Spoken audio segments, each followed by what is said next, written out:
perdón, Eli, discúlpame. En parte de mis problemas técnicos es que no puedo grabar. ¿Podrías poder grabar tú, por favor? Perdón, en la nube. Gracias. Estoy grabando en la nube. Proactiva. Entonces, bueno, me presento antes de comenzar. Mi nombre es Elizabeth Centeno. Soy académica de la Universidad de Playa Ancha, también coordinadora del Observatorio de Participación Social y Territorio y actualmente investigadora postdoctoral del Instituto de Estudios Urbanos y Territoriales. Y estoy a cargo de este módulo 4 junto con mis compañeras y compañeras que ya les presentaremos. Kimberly, Julio, Paula y María Medina, que María Medina no la veo por ahí, pero bueno, la van a conocer seguramente si no alcanza a llegar la próxima sesión. Muchos de ustedes ya la conocen, ella también fue parte de la primera versión del diplomado. Entonces, Kimberly, ¿quisieras comenzar tú presentándote? Hola a todas y todos, mucho gusto. Mi nombre es Kimberly Sepúlveda, soy socióloga y, claro, durante el último tiempo mi Te escucha trabajo... poquito. ¿Ahora sí? Ya, perfecto. Y bueno, les contaba que durante el último tiempo me he dedicado a abordar temáticas relacionadas con los asentamientos populares, especialmente en el caso de los campamentos de la Quinta Región. Así que es un placer para mí poder estar con ustedes en este módulo y trabajando con Elizabeth, Julio, Paola y María. Así que, Julio. Sí, hola. Bueno, primero me presento, le agradezco a todos su presencia, darle la bienvenida a Paola también, y agradecerle por estar presente en este espacio. Bueno, mi nombre es Julio Ahumada, soy sociólogo de la Universidad de Playa Ancha, y como decía Kimberly, venimos trabajando en este grupo con harto tiempo, llevamos más de 3 años trabajando, sobre todo en el campamento Manuel Busto, pero en realidad las temáticas de toda la problemática urbana en Viña y Valparaíso particularmente. Ahora, muy importante para nosotros poder también compartir nuestras experiencias, y más aún cuando lo podemos hacer en conjunto con María Medina, que estamos trabajando ahí codo a codo. Estaba justamente hablando con ella, está con problemas de internet, así que la vamos a disculpar por un ratito. Así que eso por ahora. Así que muchas gracias y bueno, esperamos compartir todas nuestras experiencias y ir armando algo entre todos. Muchas gracias, Julio. Bueno, qué bueno que actualizaste la información de María, que estábamos un poco preocupadas, pero claro, María está ahí en el campamento entre medio de muchas reuniones y las ollas comunes, así que bueno, ahí vamos a esperarla. Y bueno, ahora voy a presentar a Paula Girón, quien hoy día está acompañándonos en esta sesión. Ella es académica de la Facultad de Arquitectura y Urbanismo de la Universidad de Chile, es coordinadora del doctorado en Territorio, Espacio y Sociedad de la Universidad de Chile también, y directora del Núcleo Milenio MOVIC. Así que muchas gracias también por estar en este espacio tan acogedor. En realidad es un espacio muy, muy lindo que hemos creado. Así que bueno, bienvenida y muchas gracias. Muchas gracias a ustedes por la invitación. Que tiene una atmósfera afectiva aquí, se nota. Sí, hay mucho cariño y también muchos como conocidos por acá, así que es lindo. Felicitaciones, muchas gracias. Entonces bueno, la estructura de esta presentación será, vamos a darle la palabra a Paula, quien tiene más o menos 1 hora para presentar, 40 minutos, 40 minutos y se puede alargar, y después vamos a abrir las preguntas, el debate, que sea más o menos una conversación. Yo voy a estar moderando, entonces cualquier cosa, me dan las preguntas por el chat, sí, los comentarios, y después de eso también podemos ir abriendo los micrófonos para comentar. Así que, bueno. ¿Estamos? Sí, vamos. Listo. Ya, muchísimas gracias. Yo voy a compartir pantalla. ¿Tengo permiso? ¿Tengo poder? Sí. Eso. ¿Me avisan si se ve la pantalla? Sí. Listo, entonces muchísimas gracias por la invitación, gracias Elizabeth por hemos hablado de esta sesión hace varias semanas que me viene advirtiendo que esto venía, así es que me imagino que ustedes han estado viendo distintos temas, también me contó un poco los temas anteriores que han visto, así es que voy a tratar de no repetir nada de lo que se ha dicho, pero creo que algunas de las discusiones que han tenido, sobre todo lo que tiene que ver con los conocimientos situados y la forma de empezar a mirar estos territorios desde una manera más situada, creo que es algo bien importante que yo creo que podemos retomar al final de esta sesión. De lo que les quiero contar hoy día es sobre el habitar móvil y cómo esto se involucra con temas de género y los cuidados en las ciudades, sobre todo en el caso chileno. Y particular les voy a hablar de Santiago. Desafortunadamente los casos que tengo para contar tienen que ver más que nada con Santiago, pero hemos trabajado bastante en Concepción, Padre Las Casas, en Alto Hospicio, Iquique y también en Valparaíso. Pero claro, lo que les voy a mostrar hoy día tiene que ver con la experiencia que tenemos de investigación. Yo creo que llevamos unos 10, 15 años trabajando temas de movilidad. Les voy a contar un poco cómo surgió el tema de por qué surgió la urgencia de mirar temas de género en la movilidad. Eso les voy a contar un poquito cómo emergió desde los primeros casos, qué es lo que implica la movilidad, qué entendemos por este habitar móvil, cuáles son las implicancias de género en general y cómo particularmente importante es el tema de los cuidados en incorporar una mirada feminista en los estudios territoriales, en los estudios del habitar. Si falta algo, si creen que hay algo que tenga que explicar con mayor detalle, me lo dicen después y vamos a ir viendo. Lo que primero les quiero contar fue esto, yo el año 2006, más o menos, esto fue antes de Transantiago, hice esta investigación que tenía que ver con... ¿Aló? ¿Sí?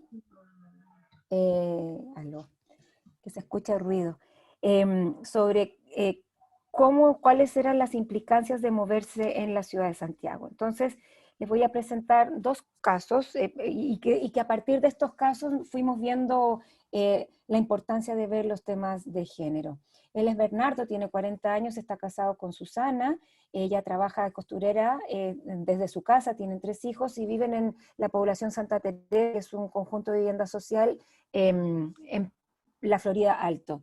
Y trabaja en una imprenta en el centro y él es simpático, le gusta socializar, canta y toca guitarra los fines de semana. En este tiempo nosotros armábamos mapas de tiempo-espacio que tienen que ver con no solamente entender la dimensión plana del espacio, sino sobre todo el tiempo vinculado a la espacialidad. Entonces armamos estos mapas tiempo-espacio para entender cómo se mueven las personas por la ciudad. Entonces él sale de su casa temprano, su rutina diaria empieza a las 6:30 cuando se levanta y sale de la casa para tomar su micro en el terminal cerca de su casa. Se va sentado todo el camino y además evita el tráfico de media hora más tarde. Aprovecha para llegar temprano a su trabajo, desayunar tranquilo antes de las 8 de la mañana. Ha tomado la misma ruta por años y reconoce a varios pasajeros. En realidad le gusta conversar, dice, y siempre termina conversando con la persona que se le sienta al lado. Así es más entretenido el viaje. No le gusta dormir en el bus, al contrario de la mayoría de los pasajeros de la mañana. No le gusta mirar para afuera tampoco. ¿A qué? Dice, las mismas calles feas todos los días. Conoce el paisaje ya y no le impresiona. Para él es más interesante lo que sucede al interior de la micro, durante más de 1 hora de viaje. Pronto su amiga Sofía se sube al bus, conversan del trabajo, sus amigos, sus familias, otros pasajeros, el chofer. Ella dice que cuando Bernardo prefiere sentarse junto a las niñas bonitas, conversarles y él se ríe. Saluda a varios de los pasajeros, cuenta con que algunos juega fútbol, no son de su barrio de infancia, otros los ha visto por ahí. Ayuda a pasar la plata que envía a los pasajeros que se suben por detrás. Dice que siempre devuelven el vuelto. Cuando llega a su parada, acompaña a Sofía a su trabajo en una fábrica de textiles y luego camina a una panadería a comprar su desayuno. Camina pocas cuadras a su trabajo y espera que llegue su jefe para que le abra la puerta. Y pasa todo el día en el trabajo y luego sale a las 6 de la tarde y camina varias cuadras para tomar su micro. Es peligroso, pero él conoce a varias de las personas que pasan. La micro va llena y se sube por detrás. A mitad de camino se logra sentar. Está pendiente de los ladrones que normalmente se suben a las micros los 15 y los 30 de cada mes, cuando la gente va recién pagada y las micros van llenas. Dice que la gente generalmente se hace señas cuando se sube un lanza, pero nadie hace nada. Llega a su casa temprano durante la semana, su barrio vibra con la música, las risas, los gritos de los niños jugando y la gente en la calle. Estar dentro de la casa es insoportable por el ruido y la música. Dice que es más fácil estar afuera. Y esta era la rutina de Bernardo. Y por otro lado, una vecina de él, Marta, de 24 años, que está casada con Ernesto, que es un guardia de seguridad, tienen una hija de 7 años y también viven en el mismo barrio. Ella no terminó el colegio y a los 17 años se muda a Santiago para trabajar como empleada doméstica. Lleva 2 años trabajando con la familia actual en la dehesa y viaja aproximadamente 1 hora y media, 2 horas en cada viaje. Está pensando dejar de trabajar. Ella sale también, pero va a otro destino. Se levanta a las 6:45 para preparar a Patricia, su hija, para el colegio. Salen de la casa a las 7:30 y caminan por un parque, un sitio arias, un puente, un campamento para llegar al colegio. Espera que la dejen entrar y camina hacia su micro. Camina más allá de lo necesario porque a esa hora dice que las micros van llenas y los choferes no paran. Así es que si no camina no se va a poder subir. Las veredas no están pavimentadas y el polvo no deja respirar bien. Logra subirse a la micro empujando y apretando para poder entrar. Cuando la micro pasa por su paradero, el chofer no para. Al entrar se ve todo oscuro. Está tan lleno que no logra ver hacia afuera. De a poco logra moverse hacia adentro de la micro. Varias cortinas están cerradas y en su mayoría son mujeres durmiendo camino al barrio alto a trabajar igual que Marta. La primera parte de su viaje dura 1 hora. Logra sentarse cerca de su parada, se baja y camina rápido hacia la esquina, ya que ve el segundo bus que se acerca. Este también va lleno y se sube por detrás. También está lleno de mujeres. Camina hacia el condominio donde trabaja, por casas con jardines y empleadas con uniforme caminando perros. Su jefa se queja constantemente. Le dice que se levante más temprano para poder llegar más temprano al trabajo. Pero Marta le ha explicado que no puede llegar más temprano porque tiene que llevar a su hija al colegio. Y a esa hora el tráfico es terrible y los buses van llenos. No sale de la casa en todo el día y termina alrededor de las 7 de la tarde. Una vez que se baña sale a esperar su micro, espera unos 20 minutos y logra sentarse. Este cambio es el que más me da lata. No me puedo dormir porque el tramo es demasiado corto y pocas veces hay asiento en el otro. Luego corre para tomar el segundo bus, esta vez logra sentarse también. Está oscuro cuando llega su bus al paradero final. Compra tomates en la esquina camino a casa. Camina unos 20 minutos hasta su casa por el mismo camino que tomó por la mañana. Está oscuro y hay muy poca gente alrededor, pero ella conoce el camino. Cuando llega a su casa, Patricia está sola viendo televisión mientras la espera. Ha estado sola por 1 hora. Ya tomó 11 y lavó su plato. Y entonces esto era lo que nosotros investigamos hace más o menos unos 15 años y empezamos a darnos cuenta que la experiencia de moverse era muy distinta para hombres y mujeres. En el caso de Bernardo, su movilidad, pese a que para ambos es difícil, es compleja, para él su movilidad, los horarios, la forma en que se mueve y la libertad que tiene es muchísimo mayor que la de ella. Ella no puede, se levantan casi a la misma hora, pero ella como tiene esta responsabilidad de dejar a su niña no puede salir más temprano. Y tiene distintas dificultades a lo largo del viaje, el miedo, el cuidado, distintas formas en que esa experiencia de moverse empieza a ser distinta. Y nos empezamos a cuestionar entonces cómo empezar a mirar estas formas de entender las ciudades y los viajes en un contexto que en ese momento los principales estudios se hacían sobre la desigualdad urbana, se hacían a través de la segregación residencial. Y nosotros nos preguntábamos que sí, eso existe, pero hay otras formas de desigualdad que están sucediendo y que tienen que ver con la vida en la ciudad y la experiencia diferenciada en la ciudad que hay que preguntar. Entonces nuestra pregunta tiene que ver con todas estas, cómo se habita la ciudad y lo que nos hemos dado cuenta también, y esto fue hace 15 años, que han pasado mucho tiempo y todavía las autoridades no saben cómo se habita la ciudad. Cómo son las experiencias cotidianas de habitar la ciudad, cuáles son las principales prácticas para observar la vida cotidiana hoy, cuáles son las formas en que se vive la desigualdad urbana en ciudades latinoamericanas en la actualidad, cómo afecta a las experiencias diferenciadas en las desigualdades urbanas y qué conocimientos o saberes se requieren para comprender el habitar cotidiano. Entonces, a partir de estas preguntas y tipos de preguntas, nosotros empezamos a trabajar un poco más para poder entender estas dificultades que enfrentan los habitantes para vivir la ciudad. Entonces lo que está empezando a ver y lo que nos interesa empezar a abordar es cómo considerar y cómo estudiar entonces la experiencia cotidiana de habitar. De esto, y como les decía, los estudios principalmente no se meten en esa experiencia cotidiana, se meten más bien en una manera abstracta de poder observar un poco desde arriba cómo viven, y por lo que veo y por el trabajo que ustedes están haciendo, ustedes tienen experiencia cotidiana y tienen unos saberes cotidianos de cómo se vive. Pero en el ámbito más de las políticas públicas esto es muy difícil de observar. Entonces lo que está pasando en el ámbito más de la investigación es que hay un reconocimiento sobre la importancia de las experiencias cotidianas respecto a los territorios que se habitan. Y lo cotidiano, que no es solamente como el contexto de lo que pasa, sino que es a través del habitar cotidiano que nosotros podemos visibilizar lo invisible. Es decir, estas cosas que nosotros hacemos todos los días, de ir a comprar, de llevar a los niños al colegio, de hablar con los vecinos, de todas las cosas que nosotros hacemos todos los días, para las políticas públicas en general eso es invisible, porque ven datos muy macro. Entonces, una mirada a lo cotidiano tiene que ver con visibilizar esto que a veces es invisible, y por otro lado también permite abordar las formas en que sucede el conflicto. Es decir, es allí en la vida cotidiana donde nosotros podemos ver cómo se producen y se manifiestan los conflictos en los espacios urbanos. Conflictos cotidianos. En el caso de ella es con quién dejo a mi hija. En el caso de Marta tiene que ver con hizo mi vida y mi trabajo y las necesidades que tengo, considerando que tengo que cuidar, que tengo miedo de estar en ciertos espacios oscuros en la noche y me puede pasar algo. ¿Cómo enfrento todo eso que son momentos conflictivos para ella? Él, Bernardo, no tiene esos problemas y él no los vive como conflicto.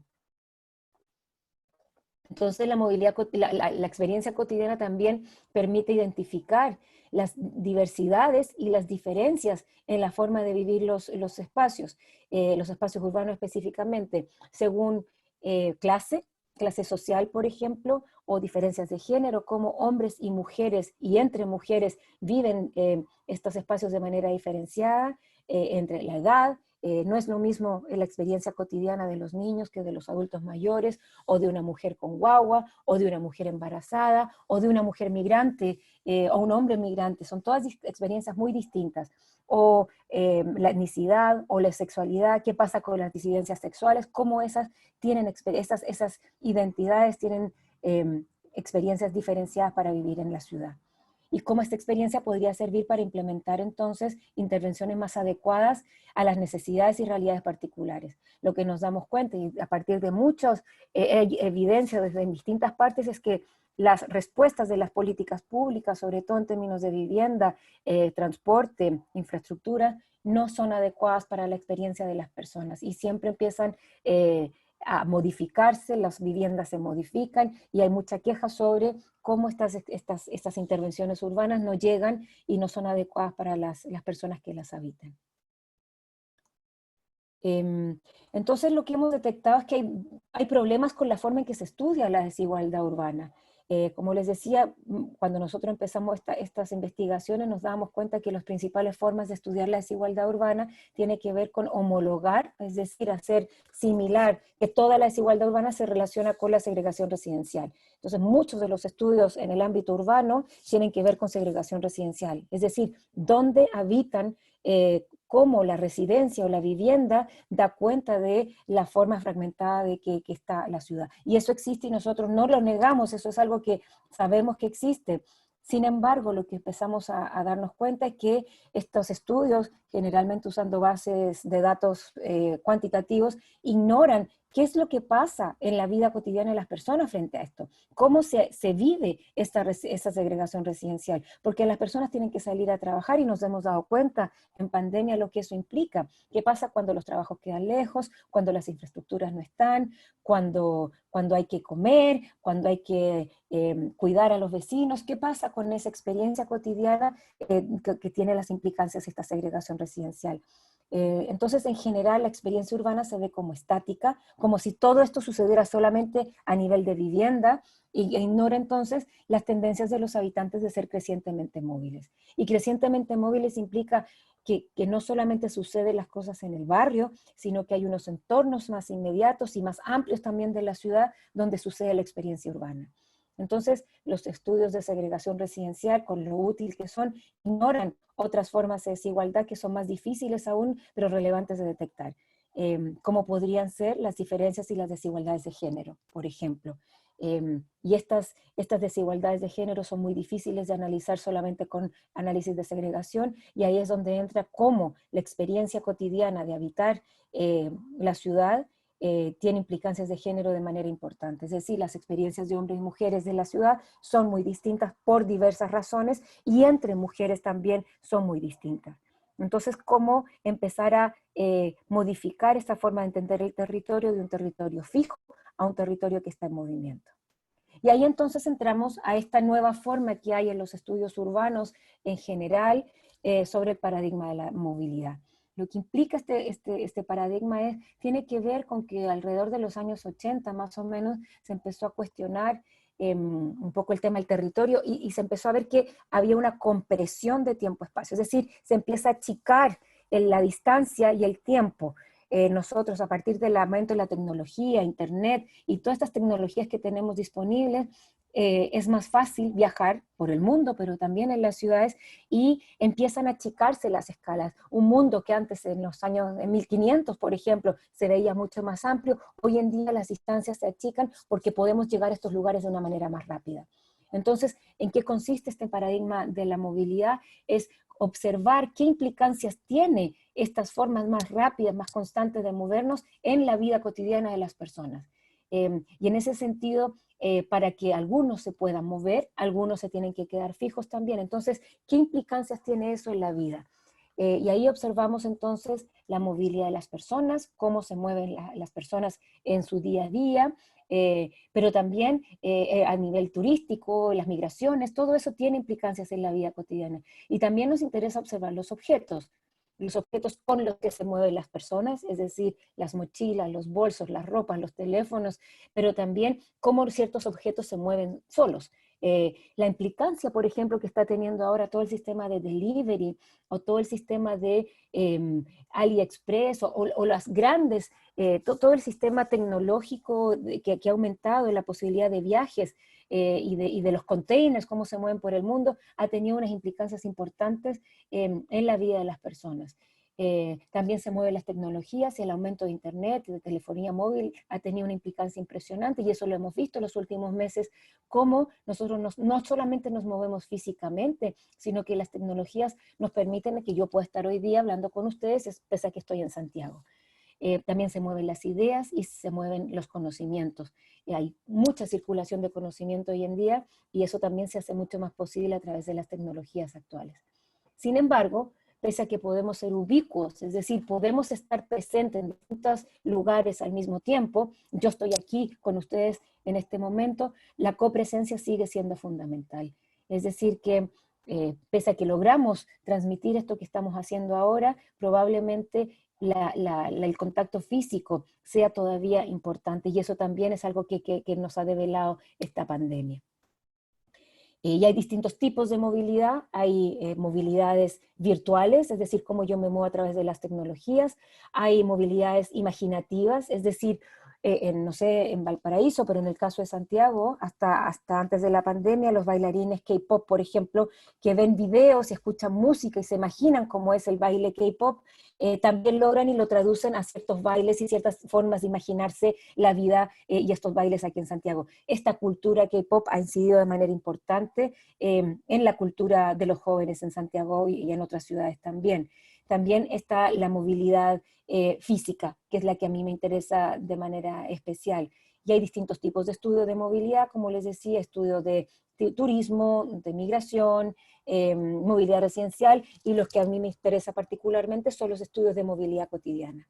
Y ahí entonces, como pueden ver, los estudios de movilidad son muy amplios, engloban muchas formas de entender las implicancias de la movilidad en la vida, y los estudios de transporte son una parte de esto. Entonces, muchas veces se homologa y se hace como que se cambia la palabra nomás. Entonces, se habla de movilidad sustentable cuando se sigue hablando en manera sobre el transporte sustentable y no necesariamente sobre las implicancias en la movilidad en la vida de las personas. Entonces, cuando hablamos de movilidad, tiene que ver con una mirada mucho más amplia a cómo las implicancias de estas múltiples y más rápidas formas de movernos y de no movernos implican y impactan y afectan nuestras vidas.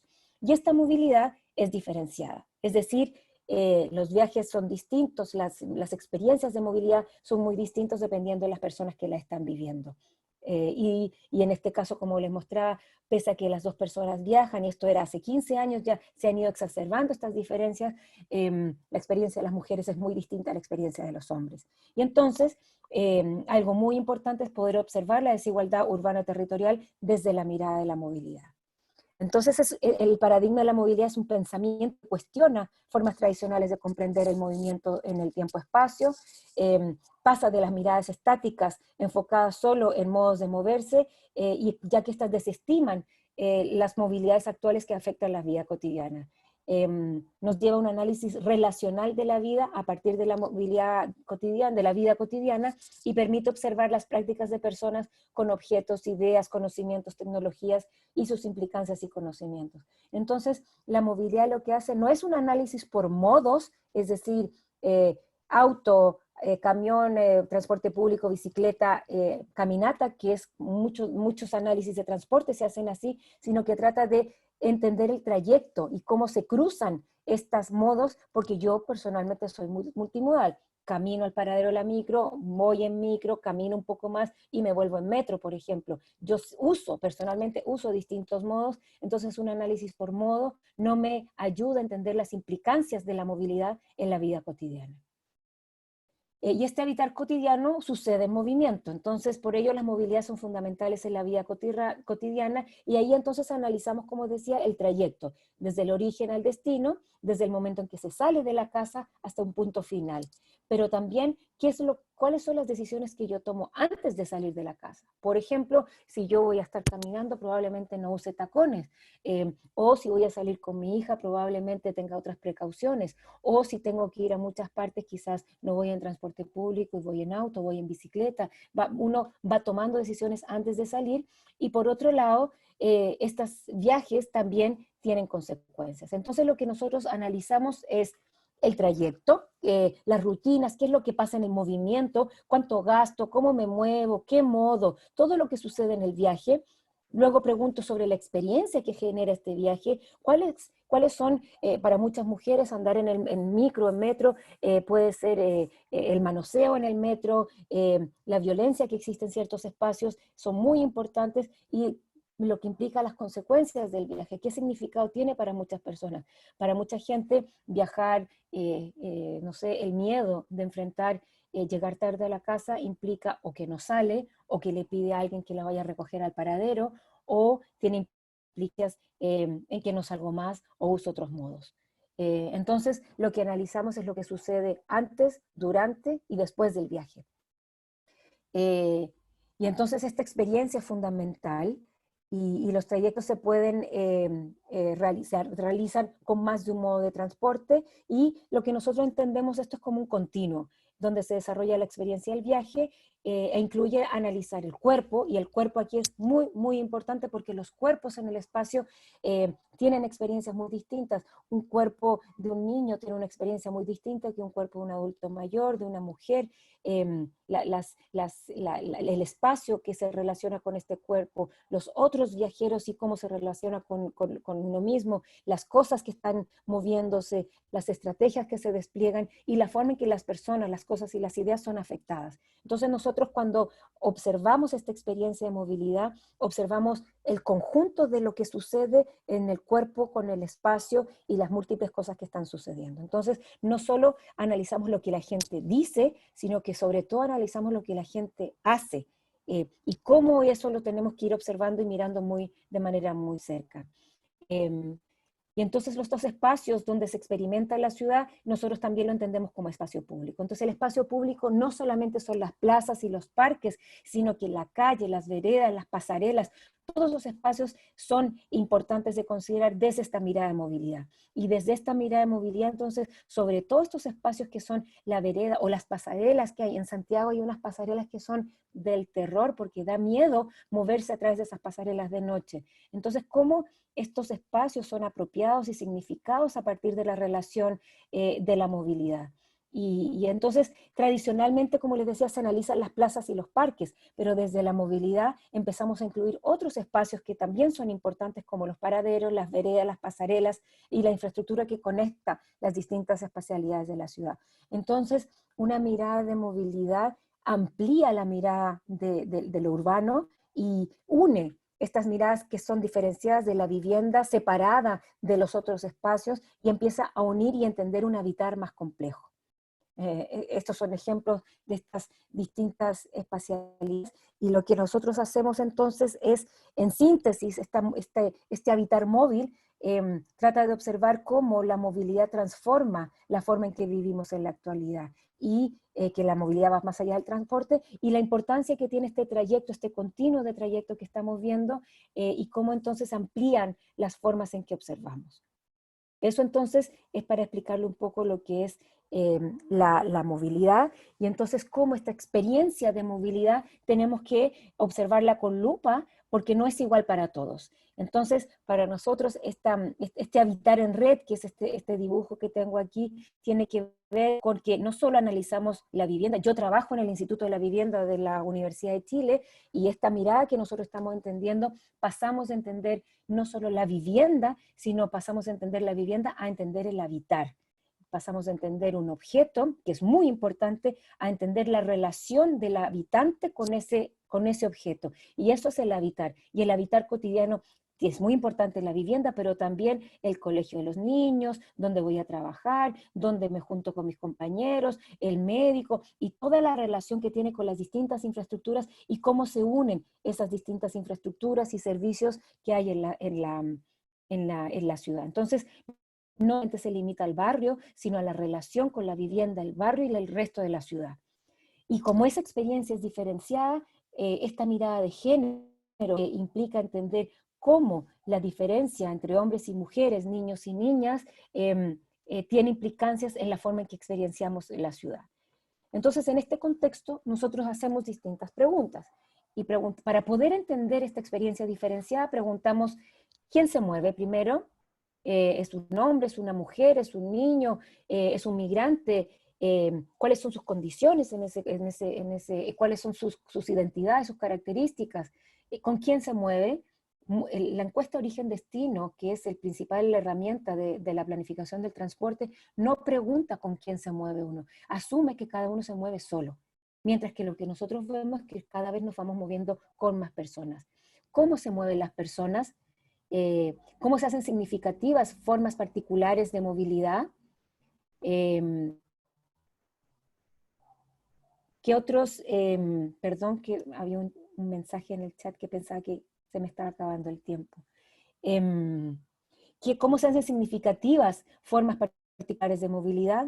¿Los movimientos se permiten o restringen en el proceso? Es decir, ¿quién se tiene que quedar para que otros se muevan? ¿O quién se tiene que mover mucho? En el caso de pandemia, muchas personas nos pudimos quedar en nuestras casas mientras otros se movían. ¿Quién se beneficia de este movimiento? Porque además para muchos las distancias son muy largas. ¿Y cómo impacta la movilidad de manera diferenciada? Esas son preguntas que desde una mirada de género tenemos que empezar a mirar. ¿Qué dice la movilidad sobre la forma en que habitamos la ciudad? ¿Cómo sucede esta movilidad interdependiente que se las voy a explicar ahora? ¿Qué implicancias tiene la movilidad, el cuidado y la reproducción de la vida, que también vamos a ver ahora? Y cómo estas transformaciones de género impactan en la sociedad. Entonces, cómo se habita de manera cotidiana. Y aquí entonces la mirada de la interseccionalidad se vuelve muy importante porque nos ayuda un poco a comprender que no es solo una diferencia entre hombres y mujeres, sino que hay muchas más complejidades. No sé si lo han visto ya, pero la interseccionalidad es una herramienta analítica útil para entender y responder a las maneras en que el género se cruza con otras categorías que contribuyen a la experiencia de la opresión o el privilegio. Es decir, lo que trata de hacer la interseccionalidad es superponer distintas categorías que ayudan a comprender. No es lo mismo ser mujer de clase media que anda en auto a una mujer migrante que tiene que moverse de bajos ingresos, que se mueve en transporte público.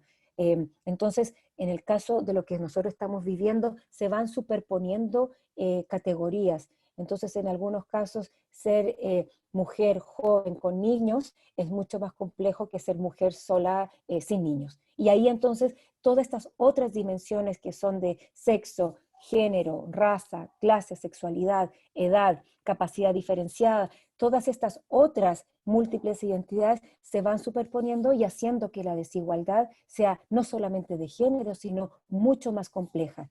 Y ahí entonces estas múltiples, disculpen que tengo este cuadro en inglés, pero lo que trata de observar es que hay distintas categorías y distintas características que tienen las personas, como la educación, o si son padres, o su ubicación geográfica, o sus formas de pensar, o su estatus socioeconómico, las creencias religiosas, su nivel, sus características de pueblo originario, o la clasificación de según su trabajo, experiencia militar, la funcionalidad, si están casados o no, sus ideologías políticas, sus apariencias, la ropa que lleva también, su capacidad de comunicar o la experiencia, todas estas categorías o todas estas distintas características que nosotros podemos tener, cuando las empezamos a observar con mayor cercanía y las vamos superponiendo, nos van generando otras capas de desigualdades que quizás no estamos tan al tanto y no las vemos cuando solamente observamos, por ejemplo, la segregación residencial. Cuando empezamos a mirar la experiencia cotidiana de habitar, todas estas otras complejidades pueden surgir y las podemos observar. Y ahí entonces observamos las condiciones, pero también los cuerpos, las tecnologías, las barreras que enfrentan las personas en el día a día. Entonces, todo eso en términos como de conceptuales nos sirve para poder observar, y ahora les voy a explicar un poco qué es lo que hemos visto cuando nosotros empezamos a observar las experiencias de movilidad. Liz me cuenta si me estoy pasando de tiempo y cuánto tiempo me queda, porque no alcanzo a ver el chat. Les voy a contar entonces. Te voy contando, Ya. pero todavía hay tiempo, no te preocupes. Ya. Entonces, lo que nosotros hacemos es contar historias que no están así, pero nosotros observamos para poder entender lo que pasa, vamos observando y acompañando a las personas en sus viajes cotidianos para poder entender qué es lo que sucede.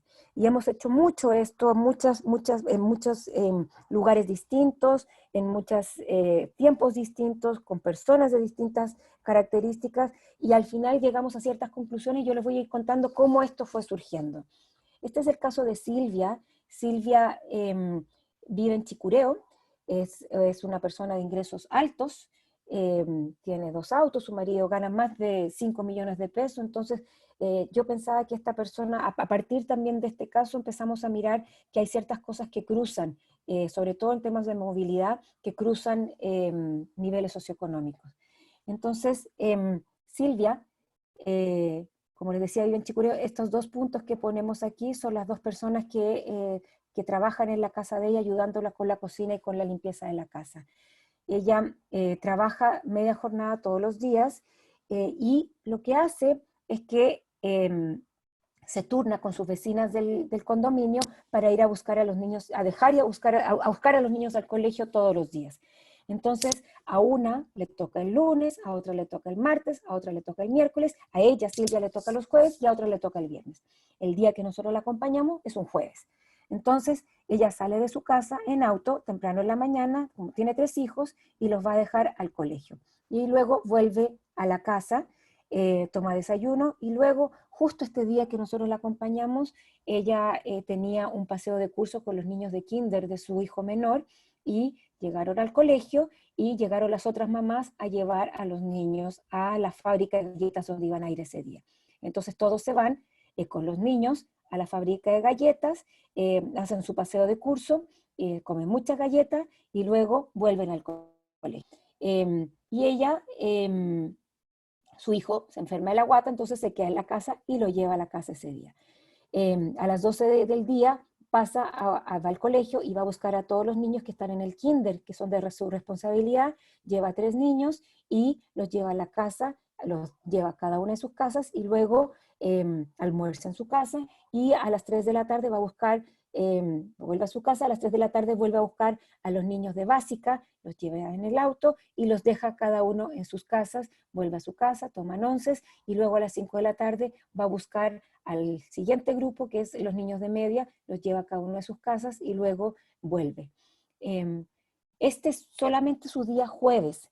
Y este día, lo que nosotros empezamos a ver es que todo su día está vinculado a tareas de cuidado de sus hijos y de otras mamás.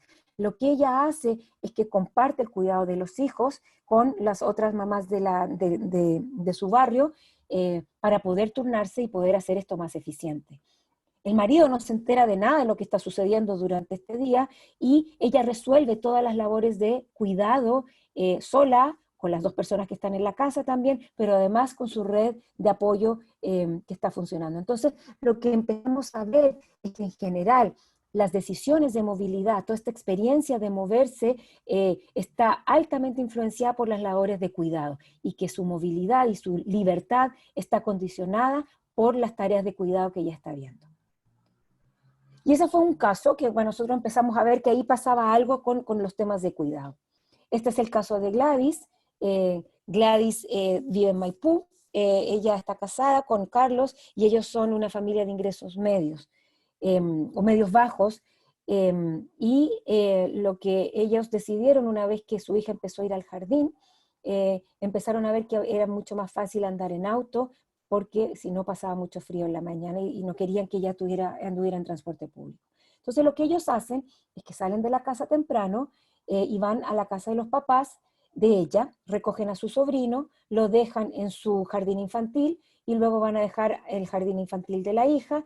En el camino pasan a recoger a su compañera de trabajo en una estación de servicio, luego dejan al marido en su trabajo y ellas en el auto conversando a su trabajo. Son bien amigas, así que van conversando y este tiempo que van en el auto lo pasan bastante bien.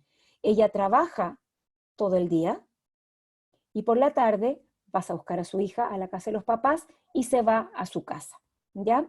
En el intertanto, y esta es la mancha amarilla que a nosotros se nos hacía muy interesante, su hermana a mediodía va a buscar a su hija al jardín y al sobrino a la guardería y los lleva a la casa de los padres. Los padres entonces durante toda la tarde cuidan a los niños, pero además lavan, planchan y cocinan las cosas de Gladys para que cuando ella pase a buscar a su hija en la tarde, ellos les pasan la ropa doblada y la comida para el día y ella se los lleva a su casa. Entonces lo que nosotros vemos ahí, que también vuelve a suceder el tema, Carlos no se entera de nada de lo que pasa otra vez, pero lo que empieza a suceder es que para que Gladys pueda trabajar, el trabajo de cuidado que hacen sus padres es fundamental, y su hermana también. Todo esto que está en amarillo es fundamental. Y ella lo que hace es coordinar que esto suceda, pero también hace parte de, ella gestiona todo esto para que suceda. Si ellos no estuvieran, ella no podría trabajar, porque no le alcanza para pagar una jornada completa de la hija y tampoco quiere, pero tampoco tendría el tiempo para cocinar, lavar y planchar todas las cosas que esta familia requiere. Y que las asume ella como su responsabilidad.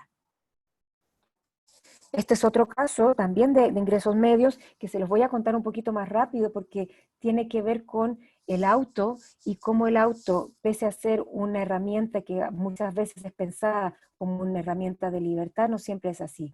Esta es una familia que vive en Huechuraba y ellos compraron el auto para que ella pudiera manejar, aprendió a manejar, es un auto automático y ella lo que hace es llevar a su familia a los distintos lugares donde viaja. Entonces se mueve. Entonces, Ellos van, primero van a dejar al marido al golf donde él trabaja, luego va a dejar a una hija que está en el colegio, luego al otro hijo, y luego vuelve a su casa, también va a la casa de la mamá en este momento está enferma, así es que también la tiene que llevar al hospital, también ayuda a otros familiares a llevarlo a ciertos lugares, y alrededor entre las 2 y las 6 de la tarde, los hijos la empiezan a llamar para que los vaya a buscar a distintos lugares en el metro, en el colegio, y luego los lleva a la casa. También durante el día, además de ir a buscar y a dejar a todas estas personas, ella hace todas las labores de la casa, va al supermercado, lava, compra, plancha, y entonces todas las tareas que ella antes tenía, antes de manejar igual tenía, se ven exacerbadas por este chufereo que hace el resto de la familia, y lo que ella dice es que en vez de libertad lo que se volvió fue la esclava del auto. Entonces, el auto y la movilidad nos da cuenta en este caso de experiencias mucho más complejas, donde todas estas tareas de cuidado que ella ejerce, que no solamente tiene que ver con el cuidado de la casa, sino la posibilidad de que el resto de la familia, incluyendo su madre, puedan ser cuidadas. Y entonces eso es lo que nosotros empezamos a ver y empezamos entonces a hilar un poquito más fino cada vez. ¿En qué implica todo esto, todas estas movilidades y todas estas situaciones de experiencia, y sobre todo para poder pensar en la planificación y en cómo se interviene en la ciudad? Este es el caso de Camila, que está casada con su marido y tiene 2 hijas, Margarita y Sofía, de 7 y 2 años. Sofía tiene un problema motriz, así que necesita ir a kinesioterapia. Ellos viven en Quilicura, y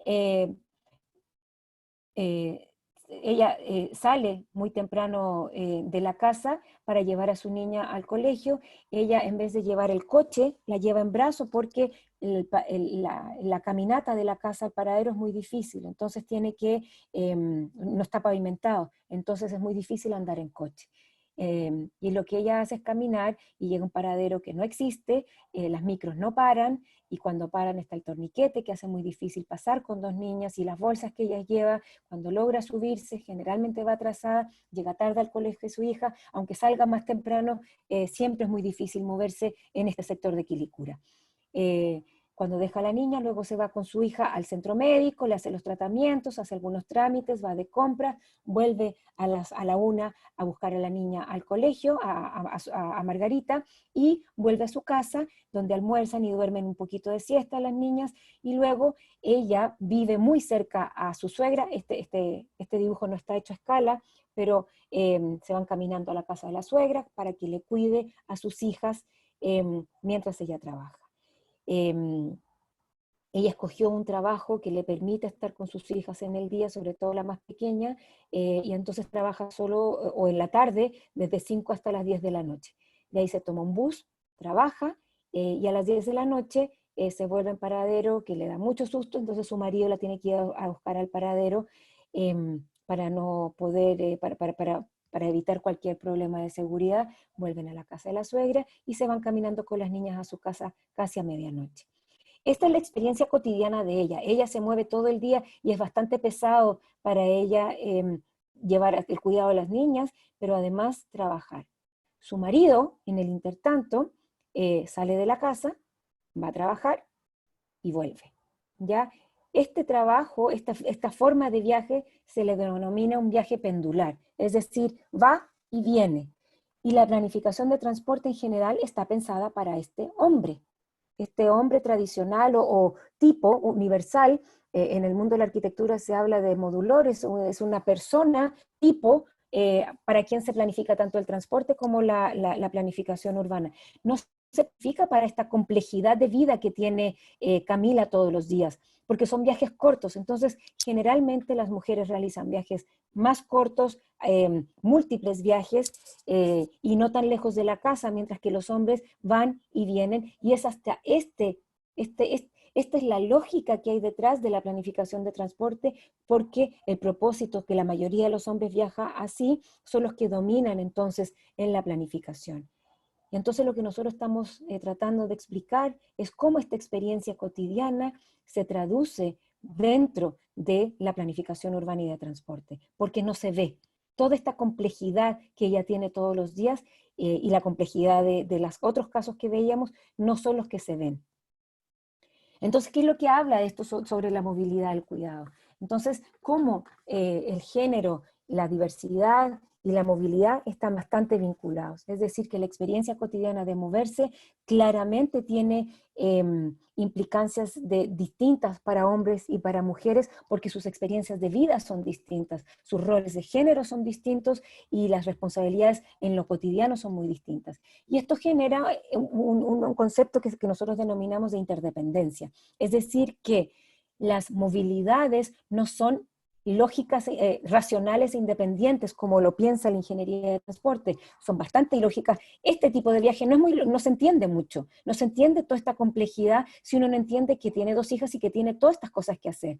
Entonces la interdependencia habla de que no solo mis hijos, mi hija, por ejemplo, depende de mí como mamá, pero yo también dependo de sus movilidades para poder coordinar mi vida. Entonces mis decisiones no son ni racionales ni individuales, sino que son decisiones interdependientes que yo tomo con el conjunto de mi núcleo familiar y a veces mucho más extendido para poder moverme. Y esto implica entonces que las decisiones que yo tomo todos los días, las actividades que tienen que ver con el cuidado son fundamentales para las decisiones que se toman para la movilidad. Sin embargo, estas tareas que tienen que ver con una mirada de género, de poder entender todas estas diversas formas en que nos movemos, no están contempladas en la planificación urbana de transporte. Y entonces lo que nosotros vemos que hay que empezar a mirar en cuanto a las estrategias de movilidad para el cuidado es la interconexión permanente que existe a distancia entre cuando uno está cuidando. Es decir, yo imagino que las personas que son mamás, pero también el cuidado tiene que ver no solo con los niños, sino con el autocuidado y el cuidado de otras personas y otras situaciones. Entonces, por ejemplo, con los niños uno está llamando a la casa a ver si están bien, si llegaron del colegio, o con un enfermo, o con alguien. Siempre hay una conexión permanente, aunque uno no esté físicamente allí. Y entonces hay una cantidad de soportes que permiten que uno se mueva, es decir, para que muchos de estos ejemplos que yo les di de movilidad, hay distintos soportes como el auto, el teléfono, pero también para algunos existe, por ejemplo, los colegios, los cuidados, las personas que van a la casa, el transporte, el furgón. Hay una cantidad de soportes que uno tiene para permitir esta movilidad del cuidado. Y por otro lado, hay una cadena de cuidados. Entonces, para esta señora de ingresos altos, por ejemplo, para que ella pueda delegar sus roles de cuidado, alguien va a su casa, pero esa persona que va a su casa a trabajar, al mismo tiempo tiene que contratar a alguien para que ejerza los cuidados que ella está dejando de hacer. Entonces se produce una cadena de cuidados que se va precarizando a medida que va disminuyendo el nivel socioeconómico. Entonces, lo que nosotros a veces vemos en muchas poblaciones, niños que están con situaciones mucho más complejas de cuidado, y por eso hemos visto mucho trabajos de cuidado al interior de las viviendas, donde hemos visto, por ejemplo, personas que cuidan a 10 niños en una casa para que muchas personas puedan moverse. Y ahí entonces otra cosa que vemos es la cantidad de viajes multipropósitos, es decir, no todos vamos a trabajar solamente, sino que vamos en el viaje, vamos haciendo distintas cosas, entre ir a dejar a los niños, ir a comprar, hacer trámites, volver, y eso genera mucho estrés para muchas personas. Y entonces generalmente las mujeres, adecúan sus trabajos y sus horarios en torno al cuidado de los hijos. Y eso implica que muchas veces, por eso muchas mujeres sacrifican un poco su desarrollo laboral por el cuidado de los hijos mientras tienen estas relaciones de cuidado. Pero luego cuando los hijos crecen empiezan otras tipos de relaciones de cuidado con los padres o con algún enfermo o el marido también. Son todas estas relaciones de cuidado que están surgiendo, que es muy importante empezar a observar. Y también se genera una falsa independencia, es decir, que se piensa muchas veces que el hecho de entregar un auto, que las mujeres empiecen a manejar, probablemente ejerza más independencia, pero no siempre es así, como veíamos en el caso de Gloria como la esclava del auto, que a pesar de seguir haciendo sus trabajos domésticos, además entonces tiene que hacer estos otros trabajos que tienen que ver con el cuidado de su familia y la familia extendida. Y cómo también el uso de las redes sociales son muy útiles para poder organizar esta movilidad cotidiana. Y eso también se ha evidenciado en los últimos meses, cómo nuestras redes sociales, sin ellas sería muy difícil poder vivir, y todo este trabajo colectivo y colaborativo que nosotros tenemos resulta fundamental. Y por otro lado, poder empezar a ver cómo el trayecto, el concepto de trayecto es muy importante, y no solamente el modo, sino el trayecto. Y todas las cosas que van pasando en el trayecto nos dan cuenta de una experiencia muy compleja al momento de movernos. Entonces, para nosotros esta movilidad del cuidado es muy importante porque implica empezar a ver otras cosas que están en nuestra experiencia cotidiana de movernos, y en términos de género, esta movilidad del cuidado es fundamental. Y si nosotros pensáramos a agrupar las tareas o los propósitos de viaje que tienen que ver con tareas de cuidado, que pueden incluir compras, ocio, paseo, acompañar, visitas y otros, y si las agrupamos, probablemente el propósito de viaje por tareas de cuidado pase a un nivel mucho más importante que estudio. Hoy en día los dos principales motivos de viaje son trabajo y estudio, pero si nosotros agrupáramos, probablemente las tareas de cuidado subieran de lugar, y toda la planificación del transporte tendría que ser distinta, tendría que modificarse. Pero hoy en día esta experiencia cotidiana de moverse no es reconocida, y por eso al principio les decía la importancia de visibilizar algo que es invisible, pero que nosotros lo vivimos todos los días. Y nosotros, a través de nuestros cuerpos, surcimos esta forma fragmentada en que las políticas públicas fragmentan nuestras vidas a través de las intervenciones urbanas. Y por eso es tan importante empezar a visibilizar y dar cuenta de cómo estas experiencias diferenciadas de moverse por la ciudad y de habitar la ciudad son tan importantes. Entonces, para nosotros, y yo sé que ustedes han visto un poco sobre el tema del conocimiento y lo importante que han sido tanto las teorías decoloniales como las teorías feministas para cuestionar la forma en que se produce conocimiento. Y en este caso es cuestionar la forma en que tanto la planificación urbana como la planificación del transporte, el conocimiento que ellos ejercen es pensando en un ser humano típico, generalmente hombre, hábil, que se mueve libremente por la ciudad, y este conocimiento sobre hacia quién se está planificando. En el caso del transporte son puntos que se mueven, más que personas y cuerpos, son puntos que demandan viajes, más que personas con cuerpos que se están moviendo. Y por eso muchas veces estos cuerpos no son vistos, y con todas las dificultades que estos cuerpos tienen para moverse por la ciudad, con lugares que no son aptos para adultos mayores, o para niños, o para personas con discapacidad, o para mujeres embarazadas, o para mujeres con bultos, o para personas que viajan con niños. Entonces, lo que nosotros estamos viendo a partir de este conocimiento hegemónico que hay sobre la forma en que se piensan los territorios, es que no se piensa la reproducción de la vida. Es decir, lo que se está pensando más bien es un sistema productivo de hacer más eficientes las ciudades, y no cuestionarse sobre qué es lo que sostiene la vida y cómo se reproduce la vida. Y tampoco sobre esta mirada interseccional, de que no es solamente mirar la diferencia entre hombres y mujeres, sino que todas las distintas formas en que las desigualdades se van agrupando y se van superponiendo y van haciendo mucho más difíciles para muchas personas, donde el tema de ingreso, género, raza, migración, todas estas otras variables se van superponiendo y van haciendo mucho más difícil su vida en la ciudad. ¿Y cómo pasamos entonces de respuestas que son solamente individuales?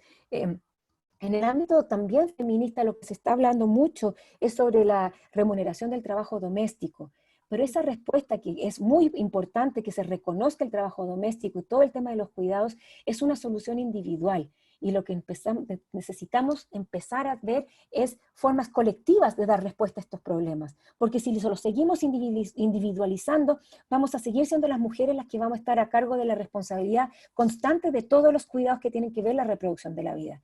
Entonces, esto implica no solamente que las parejas se hagan cargo también de los cuidados, sino que es la sociedad en su conjunto que se empieza a hacer cargo de cómo reproducimos vida, cómo cuidamos en conjunto a los niños, a los enfermos, a los adultos mayores, a las distintas personas que requieren estas tareas de cuidado y que no recayendo en las mujeres las tareas de cuidar. Entonces mis preguntas aquí tienen que ver en cómo pasamos de ciudades enfocadas a ser más eficientes en sus sistemas de transportes, en sus sistemas urbanos, en infraestructura, en más números de casas, hacia ciudades que miran a sus habitantes y procuran que se reproduzca la vida. Porque así como hemos visto, las autoridades en los últimos meses no cuidaron de nosotros. No, ni en términos de salud, ni en términos de empleo, ni en términos territoriales. No se estaba cuidando a la ciudadanía para que se reprodujera la vida. Estaba mucho más pendientes de que se mantuviera la economía y de tener sistemas de salud, pero no para prevenir, sino para ver cómo una vez que ya estaban enfermos se iban a curar y no para cuidarnos antes.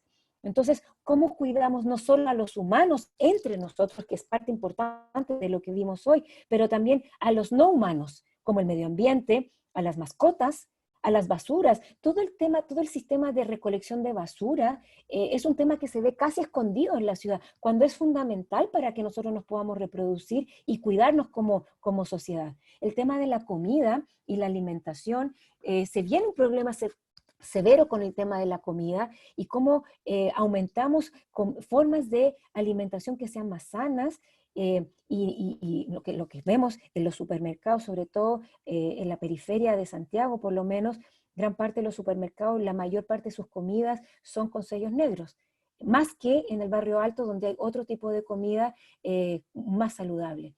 Entonces, además de estar ubicados en áreas donde hay segregación residencial, todas las formas en que nos podemos cuidar y tener una mejor reproducción son peores. Y eso implica tener un cuidado mucho más importante sobre la reproducción de la vida y los cuidados de esta reproducción que solamente cómo son más eficientes los sistemas. Entonces, mi pregunta es cómo procuramos la reproducción de la vida, y yo creo que ustedes, a través de estas miradas más decoloniales, imagino que ustedes han visto que la reproducción de la vida es un cuestionamiento fundamental de las teorías feministas hoy, y de cómo podemos procurar esta reproducción.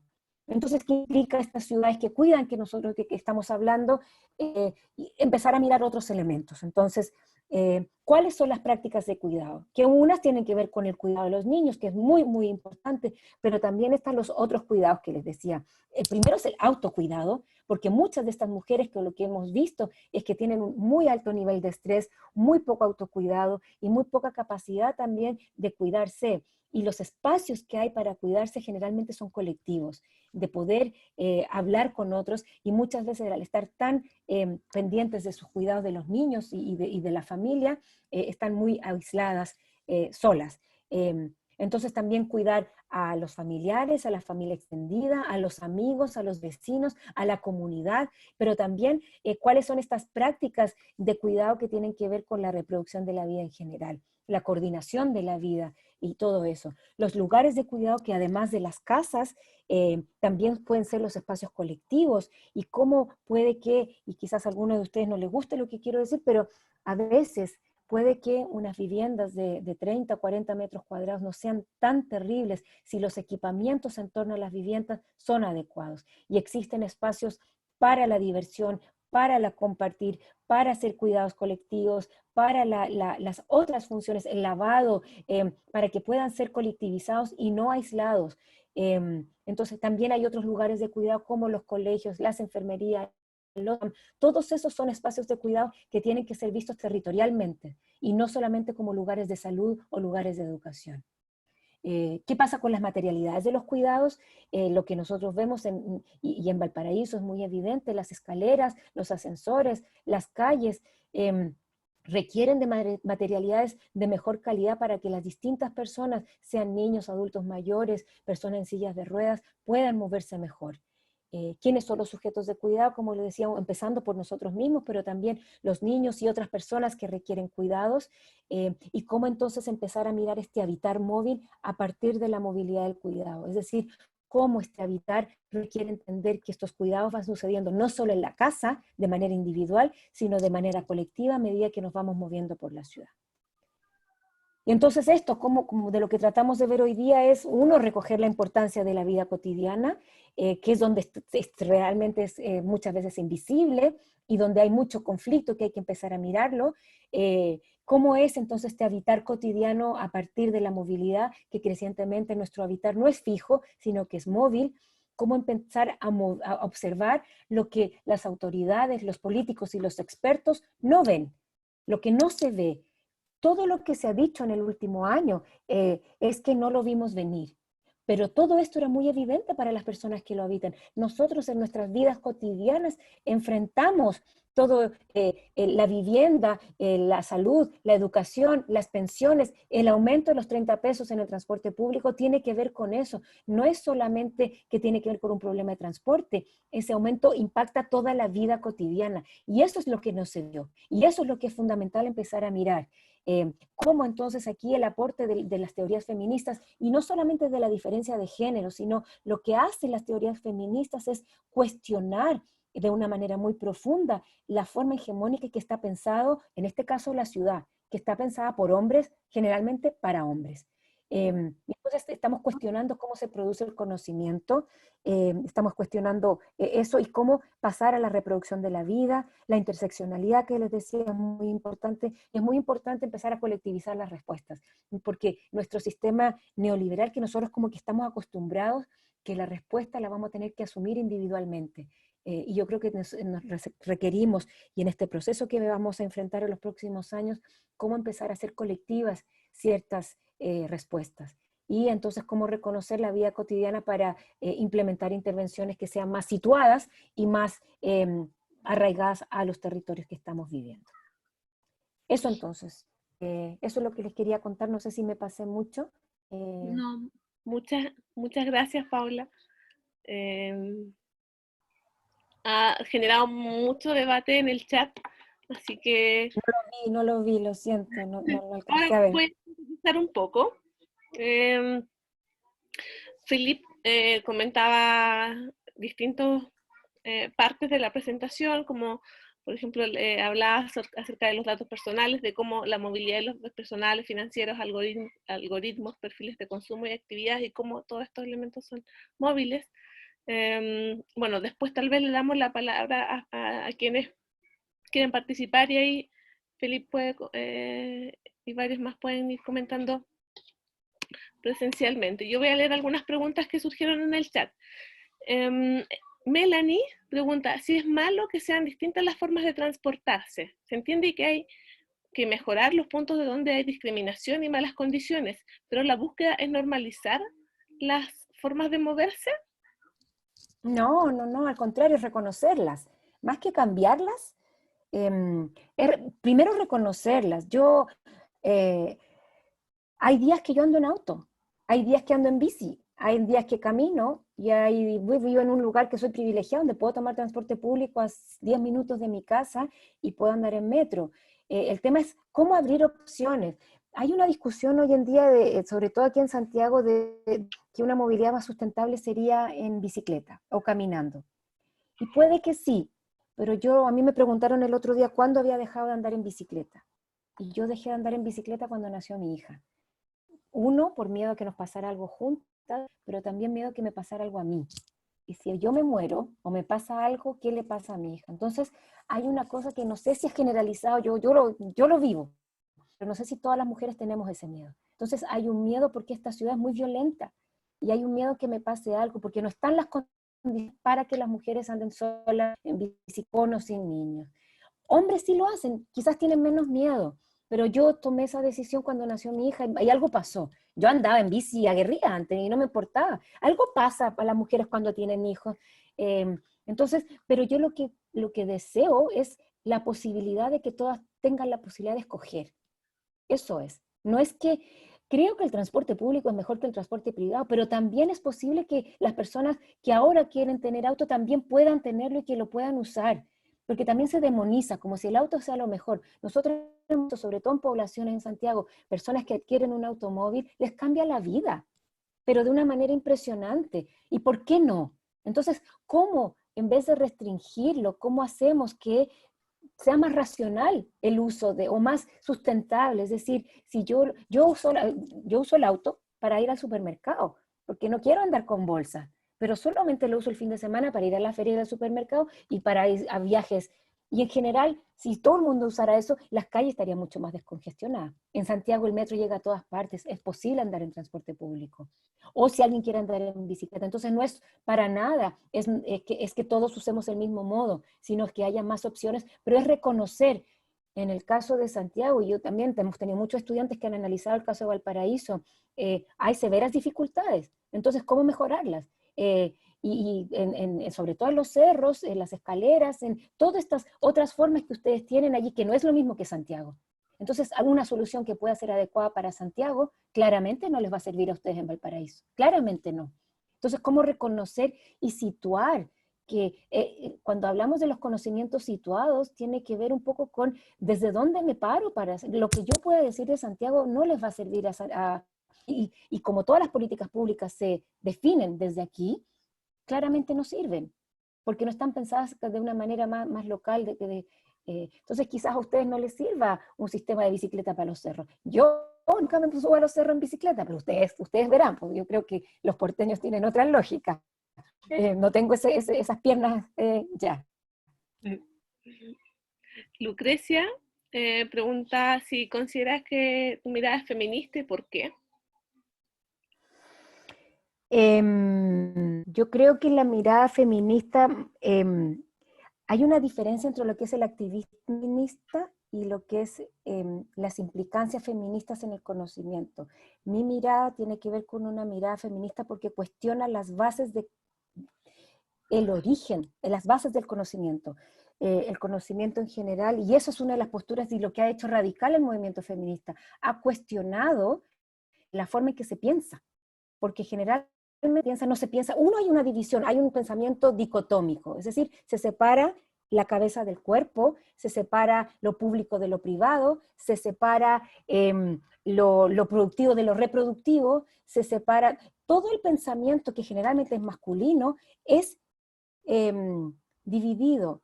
Lo que hace la mirada feminista es tratar de unir mente y cuerpo, tratar de unir esas miradas. ¿Y cómo? Si yo observo desde mi cuerpo, todas estas formas, sobre todo, me interesa mucho la planificación urbana, las principales críticas feministas surgieron de críticas al conocimiento científico, de que cómo podrían hombres que no conocen sobre la experiencia del embarazo estar opinando sobre embarazo, y cómo esas miradas están muy desvinculadas de sus propios cuerpos. Entonces, lo que hace la mirada feminista es empezar a unir estos pensamientos que están dicotómicos y que están separados para poder producir un conocimiento que sea más vinculado a las personas que lo viven. Entonces, y desde allí critica claramente la manera en que el pensamiento generalmente de los hombres domina todas las áreas de conocimiento, todas las áreas de conocimiento.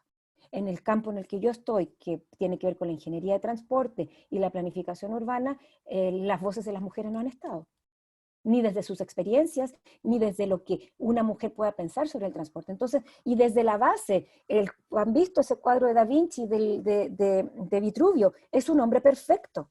Es un hombre perfecto que se mueve perfectamente por la ciudad. Y nadie es perfecto. Las personas que habitamos los territorios principales no son solo hombres, pero además no son solo hombres perfectos. Los hombres también tienen problemas.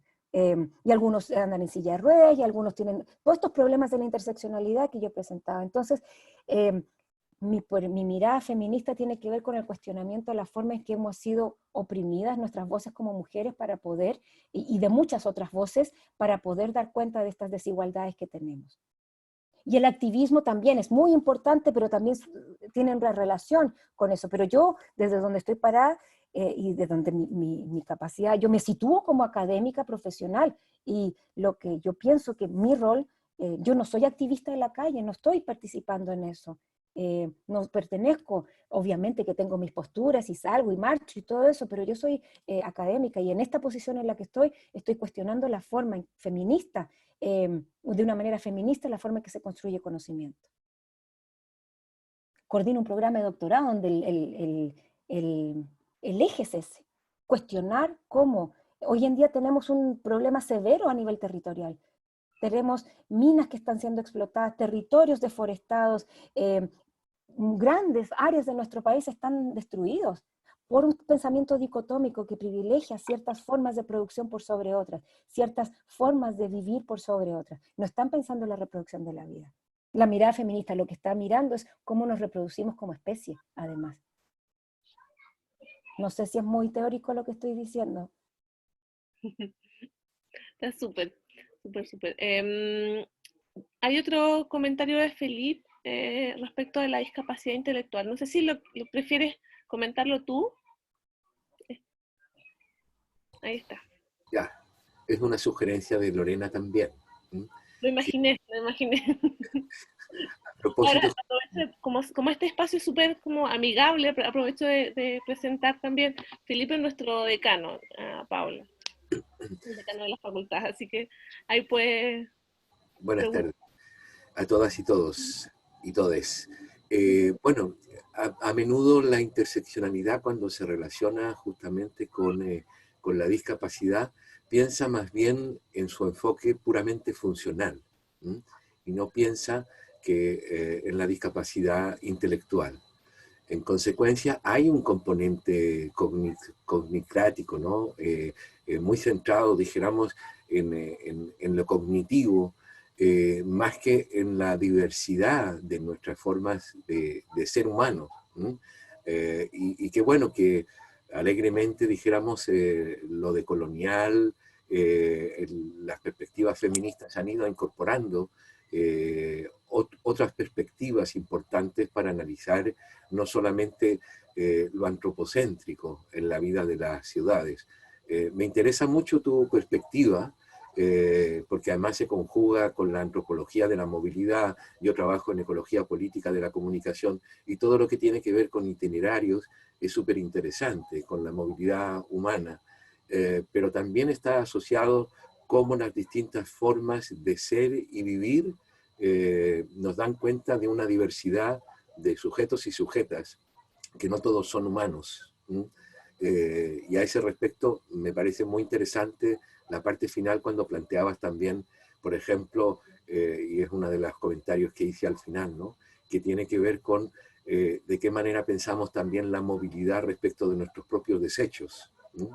De nuestras formas de consumo, de todos los residuos domésticos y urbanos que generamos y dónde van a parar, de qué manera somos conscientes también de la intervención en la ecología urbana, de qué manera el reciclaje, la separación de base de nuestros desechos posibilitarían también esa aspiración al buen convivir en una ciudad.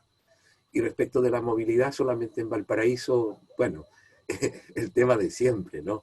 Experiencias y proyectos a propósito de la movilidad en bicicleta han habido muchos. Yo mismo cuando fui director de comunicaciones en la UPLA, traté de poner un itinerario de bicicletas entre todas las universidades y los medios de transporte, especialmente pensando en la gente que venía de las ciudades del interior. Y un transporte, digamos, ciudadano, pero que en Valparaíso la gente que vive en los cerros es mucho más complejo. Hay otras ciudades que lo han solventado con teleféricos, por ejemplo, que sería, por ejemplo, una oportunidad para pensar parte importante de las crisis que tenemos de movilidad en Valparaíso. Pero bueno, en general me parece súper aportativa las reflexiones y la propuesta de investigación y formación que tienen. Muchas gracias, Paola. Gracias. Sí, no sé, a nosotros, yo creo que hay algo que dices tú que tiene que ver con nuestra forma de habitar nuestro planeta, que está en crisis en este momento. Entonces, yo esperaría, pero no lo he visto tan presente en la discusión post-COVID y lo que está sucediendo. No, creo que está, no sé si está en un espacio muy, muy marginal, pero yo esperaría que lo que surge de esto y lo que debería surgir en una discusión constituyente tiene que ver con eso, pero no lo veo tan presente en Chile. No. Yo sé que yo soy rarita en este mundo, entonces no creo que sea como la corriente principal que está discutiendo sobre las basuras, por ejemplo, pero creo, intuyo que para allá debería ir, porque lo que estamos viendo es que no es solamente los humanos, sino que es cómo nos reproducimos constantemente. Y ahí no solamente ecológicamente sustentable, sino no nos da para 30 años más. Entonces, ¿qué va a pasar con estas formas en que nosotros estamos viviendo? En Santiago, sobre todo, se está promoviendo de una manera, a nivel nacional, una de las soluciones de movilidad es el automóvil eléctrico, como la gran solución. Y eso para nosotros no es solución, porque uno reemplaza auto por auto, primero. Entonces, la congestión se va a mantener. Por otro lado, es un auto caro, vale más de 20 millones de pesos el auto. Entonces, es una solución para personas de altos ingresos, que generalmente son hombres que se mueven. Pero por otro lado, no entendemos la cadena de producción del auto. La batería de litio, que está, sobre todo el litio lo venden en Chile, produce un extractivismo en el norte de Chile de una manera impresionante. Y lo que está generando esa explotación del norte de Chile no se analiza en su conjunto. Y luego, ¿qué es lo que va a pasar con las baterías? ¿Qué vamos a hacer? Porque estas baterías duran 4 o 6 años. ¿Qué vamos a hacer con toda esta cantidad de baterías de litio del automóvil eléctrico? ¿Dónde se van a botar? Entonces, yo escuché el discurso del presidente ante Naciones Unidas y mencionó el auto eléctrico como 3 o 4 veces como la solución urbana para el tema de la disminución de los... Y no es una solución, al contrario. Entonces, como nuestro análisis de los problemas es tan micro y tan fraccionado, si no vemos todas las implicancias de lo que esto tiene en las vidas cotidianas, además, yo creo que estamos viendo el tema incompleto. Entonces, lo que ustedes están diciendo, hay algo sobre que tenemos que cambiar nuestros patrones de consumo, nuestros patrones de habitar, de cómo estamos viviendo, pero si no entendemos cómo vivimos, por ejemplo, lo que pasó ahora con pandemia, si no se entendía que la gente tenía que salir a trabajar y moverse, porque tenían que salir a trabajar y moverse. Y no se entendió que como no tenían hambre, se iban a desarrollar todas estas ollas comunes a nivel nacional. Es impresentable que en Chile hayan 400 ollas comunes, en un país con este nivel de desarrollo, y que el Estado, si lo hubiese pensado, hubiese apoyado directamente a las ollas comunes, en vez de estar repartiendo individualmente cajas. Entonces, ¿y quién está a cargo de ese cuidado a partir de las ollas comunes? Probablemente muchas mujeres ahí involucradas, y el trabajo de muchas mujeres en muchas poblaciones. Y entonces el Estado, el gobierno más bien, no lo vio y no lo ve. Y pasan los meses y pasan crisis y pasan estas situaciones y estamos viendo otras cosas, están viendo otras estadísticas, otros datos, y nos está acercando a la experiencia cotidiana de habitar. Y entonces estamos en la situación que estamos en este momento con lo difícil que va a ser estos meses que vienen. Entonces sí, yo creo que no nos estamos cuestionando lo suficiente. Y yo no soy superambientalista, pero es evidente que hay que empezar a ver cómo nos vamos a reproducir. Te comento también que se generó todo como un debate en el chat respecto a cómo les generaba esto, qué cosas les hacía. Y bueno, ahí Giselle comenta que le da mucha frustración todo lo que ve. Lo que estoy diciendo, lo siento. Después también Andre, Seba Ibacache comenta algunas cosas. Seba Ibacache también comentó, Seba Ibacache, Francisco, no sé si alguno de ustedes quisiera explicar alguno de sus comentarios. ¿Están por ahí? Catalina. ¿Puedo hablar? Sí, claro. Ya. Primero, me encantó la exposición de Paola. Quería hablar un poco y explicar un poco sobre los comentarios que había hecho desde la experiencia también que he tenido en Valparaíso desde organización de movilidad urbana. Y claro, ha pasado mucho que Valparaíso es una ciudad que no está, es una ciudad que se improvisó la forma de adaptarla al automóvil. Porque Valparaíso desde sus inicios, los rastros, todo lo que hay de las calles, sobre todo hacia los cerros, más que ser pensada, ha sido improvisada, pero improvisada para las personas, en espacios pequeños para ser caminados, para ser andados en carreta. Entonces de ahí esa improvisación que se generó hacia las personas se trató de mandar hacia al vehículo motorizado en general. Y eso permitió que las personas que nos desplazamos a pie o en bicicleta o en patines o en lo que sea que no tenga motor, nos sintamos prisioneros del espacio, porque también se da esta violencia, ¿cierto? En que la persona que anda en un vehículo motorizado conduciendo se cree dueño de un espacio muy pequeño y tenemos un caos total de transporte, donde se nota mucho, por ejemplo, al conducir en Santiago o en Valparaíso, que en Valparaíso si uno no es choro para conducir, te vaya a demorar 2 horas en cruzar 2 cuadras, que en Santiago es mucho más ordenado porque tenía un montón de pistas para eso. Entonces, claro, el tema de la altura, el tema de la geografía porteña, es un factor súper importante y súper fuerte acá, y de a poquito en cuanto a la parte del uso de la bicicleta, igual hemos ido desmintiendo algunos mitos, como por ejemplo que la geografía es un impedimento para andar en bici. Y eso lo hemos visto en cicletadas por cerros, donde mucha gente en el pasado, sobre todo el año pasado, que lo hicimos varias veces, después de la cicletada decía, no, a mí me encantó, yo voy a empezar a irme en bici a la pega, a la U. Claro que esto es hablando de la acotación, que es Avenida Alemania, Camino Cintura, para la gente que ubica más. Y de ahí hacia arriba hay gente que se atreve, porque van conociendo los distintos caminos para que no sea tan cansador, y después con un poco de costumbre ya tampoco es algo que sea imposible. Ahora, no es una solución para todos.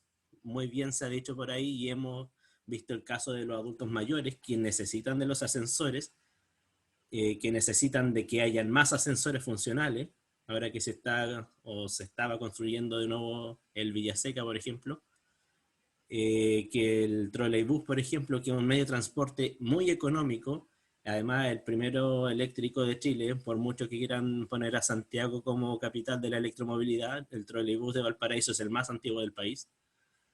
Es económico y es la forma también más cómoda de movilizarse, sobre todo para los adultos mayores, que cuando integran metro, trole y ascensores se ven mucho más beneficiados por ese tipo de cosas.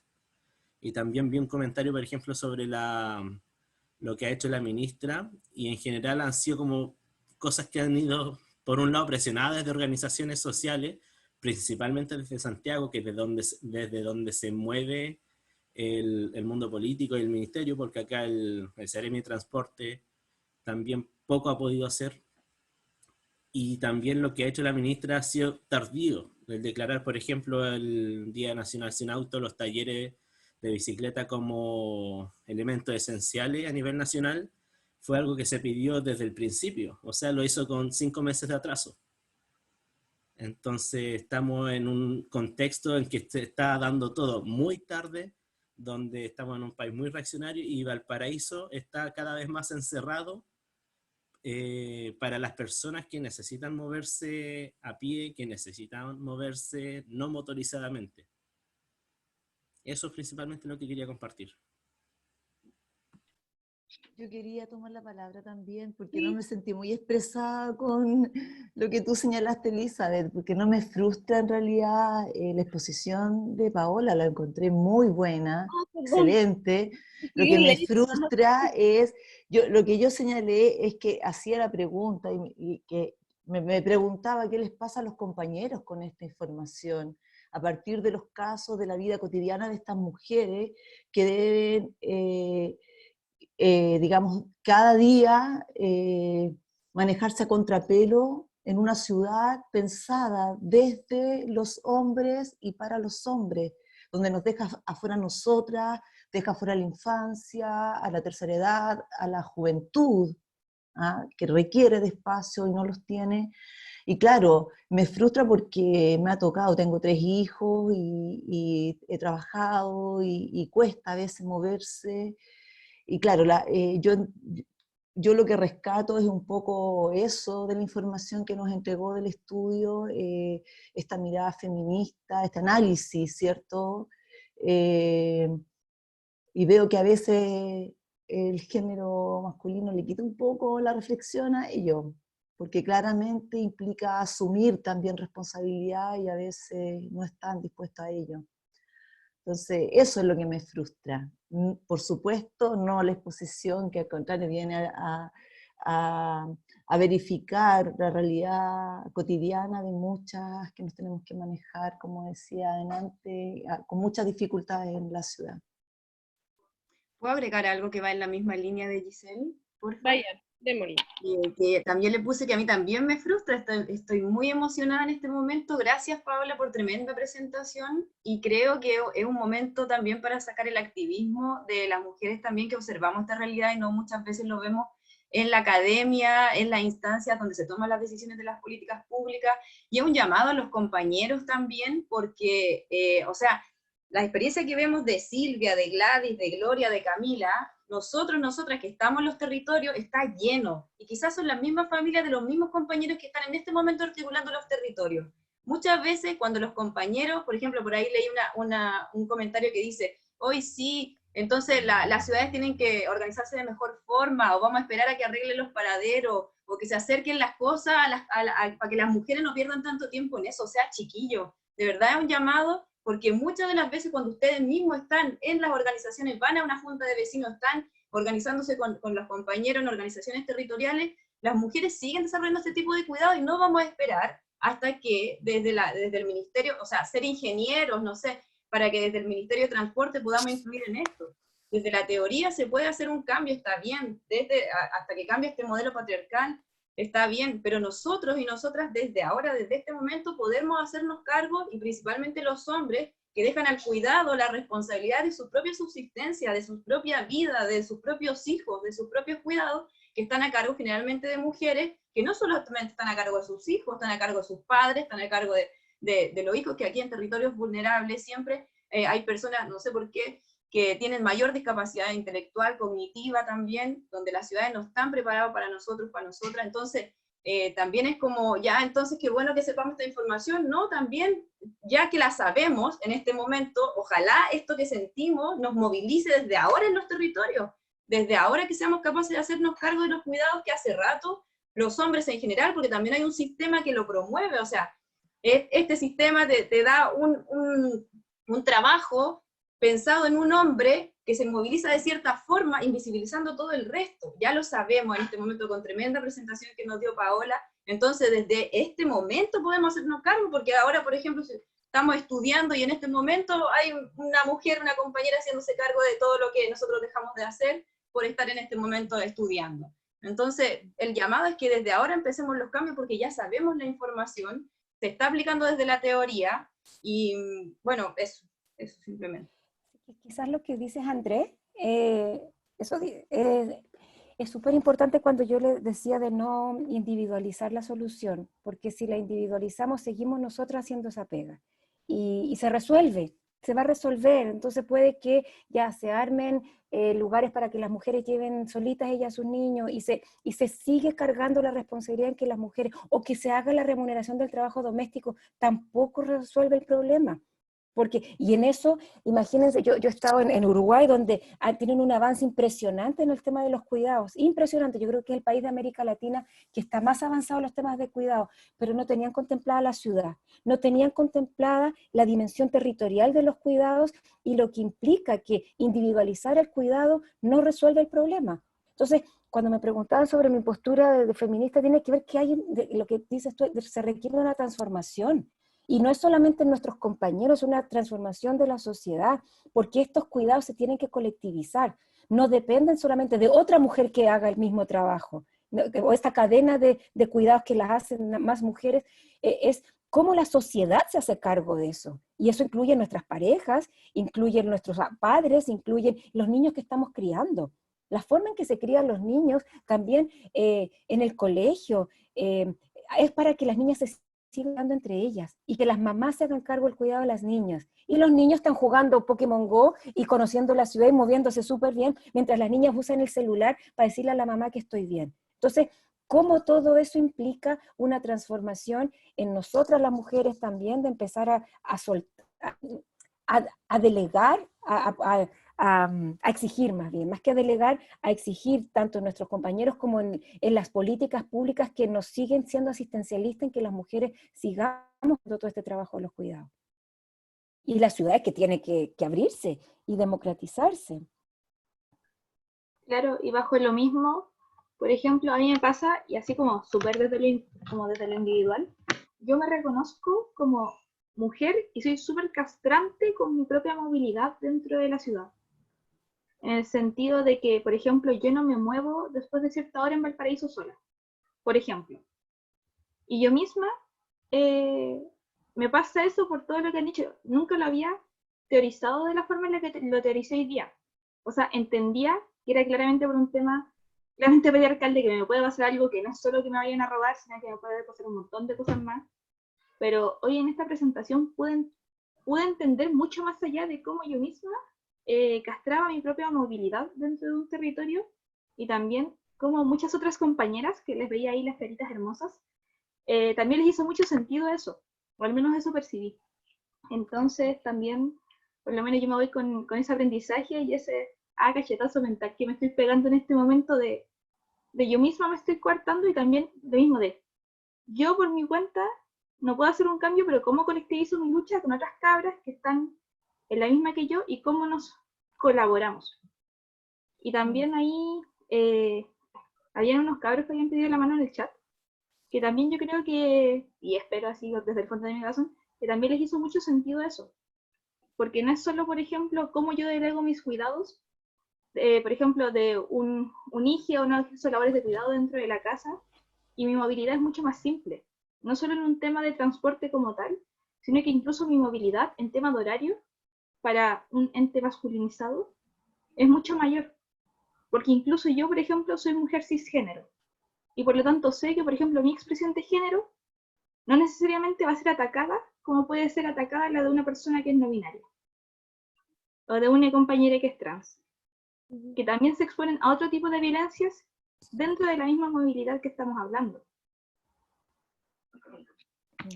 Sí, hay un muy importante lo que tú dices, Catalina. Yo trabajo en una facultad de arquitectura y muchas veces se habla mucho del tema de la violencia y la seguridad en las calles, pero muchas veces se habla como que si pusiéramos luces y se limpiara y estaríamos mejor, como un tema de diseño, ¿ya? Pero el problema es mucho más profundo.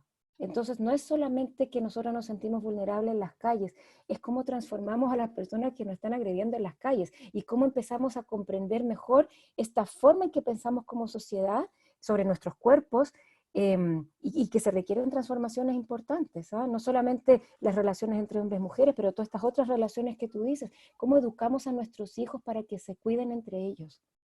¿Ya? Y que no tengamos que tener un policía, no un policía, no, pero otras personas cuidando, ¿ya? Como de que no requiera que tenga miedo para salir en la calle, que no puede ser que yo tenga miedo para salir de noche.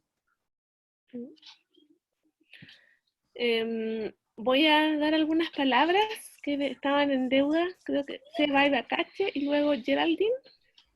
Y después vamos a ir cerrando esto. Seba. Gracias. ¿Se escucha bien? Sí. Sí, bacán, gracias. Paola, muy interesante la presentación. Muchas gracias por justamente llenarnos de estímulo para seguir, digamos, indagando y sumar a lo que ya vayamos aprendiendo aquí en una serie de sesiones. Yo quería comentarte que a partir de la presentación que se centra fundamentalmente en Santiago, me ha parecido bien interesante lo que algunos urbanistas han planteado, no solo aquí en Chile, sino que también, por ejemplo, un ejemplo claro en el resto del mundo es la alcaldesa de París, una gran ciudad como Anne Hidalgo, y ella a propósito del cuidado, la ecología y particularmente la sustentabilidad ha planteado ciudades de 15 minutos, bien que es un concepto bien interesante para desplazarse ahí, para desplazarse poco y generar menos impacto, pero yo lo llevo a nuestro plano más local, particularmente en Santiago, una gran ciudad que efectivamente moverse de extremo a extremo significa mucho tiempo, mucho recurso y indudablemente mientras más tiempo lo pasa en la micro, en el transporte, en el taco, menos tiempo de vida, ¿no? Entonces, en esa línea es interesante que suenan ideas de que en el fondo que los distintos polos urbanos, de la periferia o no, se puedan acercar los servicios, ya sea de jardín infantil, de compra, de escuela, de trabajo, etcétera. Entonces, que la gente no tenga que irse de la granja, digamos, a Quilicura, o no tenga que irse de San Ramón, digamos, a la dehesa, sino que acercarse menos, y eso en realidad igual tiene que ver también con el diseño, indudablemente. y con las posibilidades. Es decir, aquí se nos cruzan todas las capas de, bueno, segmentación, concentración de servicios, densificación, etcétera, etcétera. Y a eso además, tú nos has dejado clarísimo el género. Es decir, realmente el desafío es gigantesco, pero creo que quedarnos con ese concepto de 15 minutos para analizarlo un poco con nuestra realidad local puede ser bien interesante. Y creo que, por último, lo que decía también André y todas las intervenciones, creo que la mirada, efectivamente, cómo planeamos la ciudad, cómo la entendemos y cómo la respetamos finalmente, tiene que necesariamente considerar el habitar ya no solo desde la forma masculina, que efectivamente yo me sentí identificado porque yo estoy libre de miedo, es decir, salgo, regreso al carril de las 3 de la mañana solo y me da lo mismo, pero indudablemente cambia desde otra figura, así que indudablemente es un cambio desde todos. Así que gracias por la presentación y ahí algo si nos puedes comentar de la ciudad de 15 minutos. Sí, yo les conté que lo de la movilidad también implica la movilidad de conocimientos y de ideas. Entonces, en el ámbito en el que estoy yo, que es el urbanismo, lo que más hay es copia. Nosotros copiamos todo, todo. Entonces todos queremos ser como Copenhague en las ciclovías, por ejemplo, y todos queremos ser como Londres en la tarificación vial y las viviendas de no sé dónde. Entonces, en eso hay muy poco reconocimiento de los saberes y las situaciones en las que vivimos nosotros aquí. Y creo que ustedes que han visto esta mirada decolonial, puede que hayan visto esto, como ¿cómo nos empezamos a decolonizar? Yo creo que el trabajo de la alcaldesa de París fue súper interesante en el contexto de París. París es una ciudad maravillosa, es un estado de bienestar gigante, gigante, con unas infraestructuras gigantes. Yo estaba en esos lugares, los banlieues, esos que quemaron hace unos 15 años, con unas situaciones muy precarias, pero de precariedad comparado con las precariedades de Chile no tienen nada. Entonces, yo creo que hay que pensar algo que tú dijiste, las distancias y las ciudades que nosotros tenemos en América Latina son de otra escala, con otro nivel de complejidad, con muchas más precariedades que las que hay en Europa. Hay mucho trabajo y bien interesante de, por ejemplo, unas chicas feministas urbanistas en Barcelona, que son muy buenas, pero están en el contexto Barcelona. Contexto Barcelona, además, que son ciudades mucho más chicas, con un municipio millonario, con unas obras que tienen más de 200 años. Entonces, algunas de estas propuestas, a mí la que más me tiene un poquito desconcertada son las de urbanismo temporal y urbanismo táctico, que son estas iniciativas que tienen que ver con iniciativas de corto plazo, pintura en las calles principalmente, para resolver ciertas temáticas urgentes como las ciclovías. Entonces, que me parece muy bien como iniciativa, sobre todo en Renca, por ejemplo, hicieron a partir de la experiencia de ciclistas urbanos, hicieron los trazados de bicicleta. Pero en el contexto chileno, en el que estamos con las severas deficiencias en infraestructura, servicios, vivienda, calles, el presidente Piñera anunció hace poco que la millonaria cantidad, la inversión que va a haber en infraestructura en los próximos años en Chile, esta inversión va a ser principalmente en autopistas, ¿ya? Más Entonces, autopistas. Y porque esto lo que va a hacer es aumentar la mano de obra, el trabajo, porque eso es lo que se requiere. La mirada no es por la infraestructura, la mirada es económica. Se va a invertir gran cantidad de plata en obras para generar mayor empleo. Entonces ahí es donde la ciudadanía, yo creo que lo que se viene es muy importante. Lo que se requiere hoy en día son miles y millones en infraestructura en las poblaciones, en los barrios, en las periferias, en otro tipo de infraestructuras, de otro nivel de inversión. Y estas inversiones temporales, la pintura en Renca ya se borró. Se pintó hace 2 meses y ya se borró. Ya no queda nada. Y no es porque la pintura haya sido mala, sino que estas inversiones temporales y lo que nosotros tenemos que pensar en infraestructuras de calidad, de mucha mejor calidad que estas precariedades que tenemos en las ciudades latinoamericanas. Y lo que nosotros tenemos en América Latina han sido parches precarios toda la vida. Y tenemos que empezar a pensar, y ahí la ciudadanía es muy importante, en exigir cómo mejoramos nuestras vidas cotidianas, porque la ciudad en 15 minutos estamos como a 50 años de llegar a eso.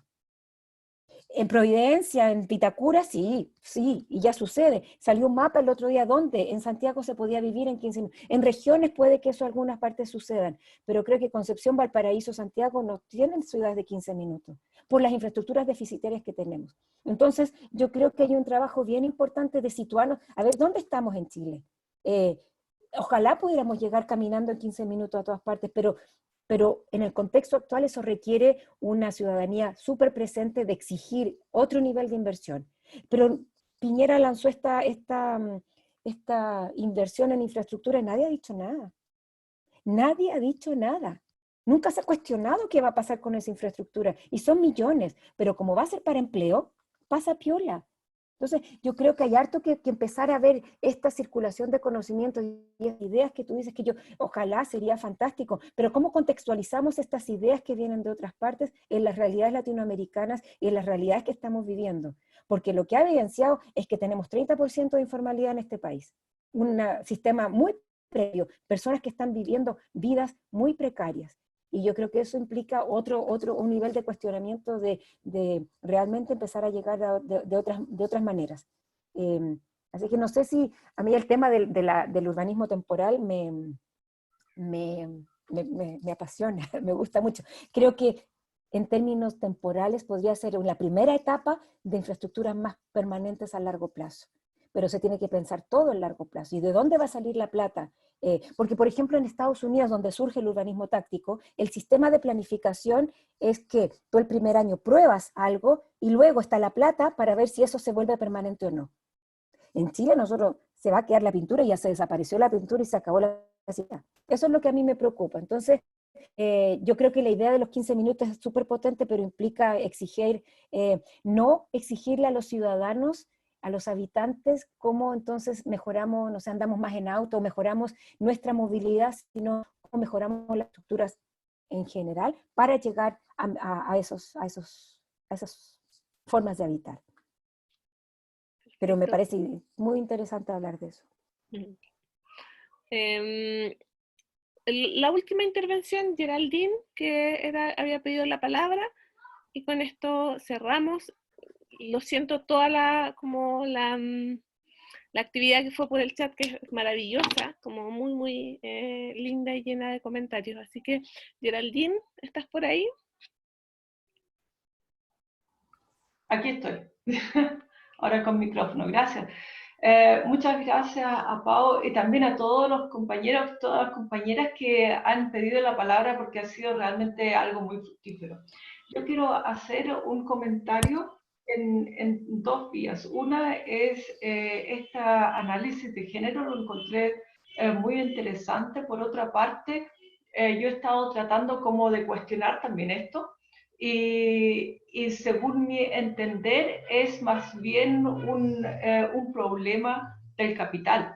Se está dando todo para quien lleva el capital, para quien maneja el capital, y si es una mujer o un hombre, un abuelo o una abuela, no le importa a quien está organizando la ciudad, sino que es más bien es el apoyo al capital incondicional. Es una... sí, es un poder que se está mostrando muy claramente. Ahora, ¿por qué la mujer está en esta problemática o es quien está siendo transgredida por esto? Es porque se está encargando de la crianza de los niños y los niños no dan un aporte al capital, no trabajan. Entonces, por eso que no me parece que se hace invisible esto.